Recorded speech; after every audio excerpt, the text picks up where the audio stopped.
कोल्हापुर वासियों के लिए एक बड़ी स्वास्थ्य सुविधा से जुड़ी खुशखबर सामने आई है। कस्बा बावड़ा इलाके में स्थित सेवा अस्पताल को अब 50 से बढ़ाकर 100 बेड का किया जा रहा है। इसके साथ ही महिलाओं और नवजात शिशुओं के लिए 100 बेड वाला अस्पताल और 50 बेड वाला क्रिटिकल केयर यूनिट भी प्रस्तावित है। हालांकि इन सुविधाओं का विस्तार जगह की कमी के चलते अटका हुआ था। अब इस मुद्दे पर तेजी लाने के लिए महाराष्ट्र के स्वास्थ्य व परिवार कल्याण मंत्री एवं पालक मंत्री प्रकाश आंबेडकर ने निर्देश जारी किए हैं कि बफर जोन में शिथिलता दिलाकर 8 दिनों के भीतर जमीन से संबंधित प्रस्ताव को कोल्हापुर महानगर पालिका को सौंपा जाए। शासकीय विश्राम गृह कोल्हापुर में हुई समीक्षा बैठक में राज्य नियोजन मंडल के अधिकारी अध्यक्ष राजेश क्षीरसागर और अन्य स्वास्थ्य अधिकारी, मनपा अधिकारी और प्रदूषण नियंत्रण बोर्ड के प्रतिनिधि मौजूद थे। इस बैठक में सेवा रुग्णालय के विस्तार, आधुनिक उपकरणों की व्यवस्था और निर्माण प्रगति की सघन समीक्षा की गई।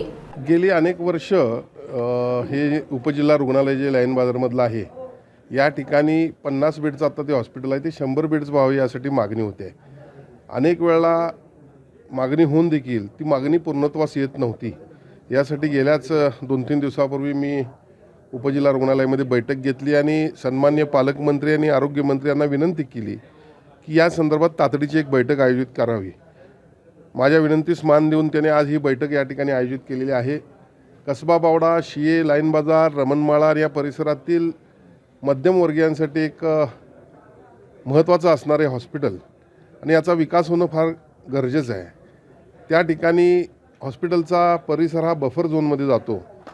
खऱ्या अर्थानं मी या बफर झोन संदर्भात अभ्यास केला असताना नगर विकास खात्याच्या माध्यमातून मला असं अभ्यास माझा असा झाला की बफर झोन हा प्रत्येक शहरामध्ये ठराविक वेगवेगळ्या अंतरांवर त्याचा नियम केला जातो आणि मग अत्यावश्यक सेवा ज्यावेळी असते त्यावेळेला मग हे हॉस्पिटल जर आपल्याला डेव्हलप करायचं असेल तर मग या ठिकाणचा बफर झोन हा थोडा शिथिल करून त्या दवाखान्याला त्याचा उपयोग होईल अशा पद्धतीने का करता येऊ नये यासाठी pollution control board, town planning, महसूलचे अधिकारी आणि आरोग्य विभागाचे अधिकारी हे सर्वच आज या ठिकाणी बैठकीला येत आहेत।